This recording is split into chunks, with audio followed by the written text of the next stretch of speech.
Viewers, the latest news about Ethiopia and Tigray clashes is that viewers now new footage has been released purporting to show the moment the Ethiopian Air Force C-130 was shot down yesterday by Tigray Defense Force around Samre town, Tigray.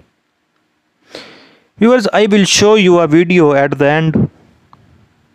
Viewers, this video shows that aircraft is flying pretty low and definitely within MANPADS range. So it is very possible that a missile hit the aircraft easily.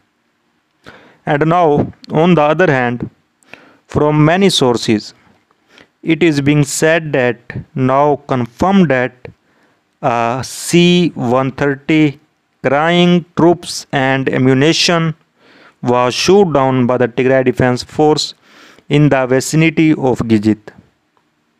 And images taken from the crash site show that the aircraft was totally destroyed and there are no survivors.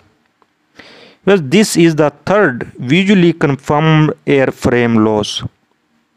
So viewers, let's watch the video. Thanks for watching.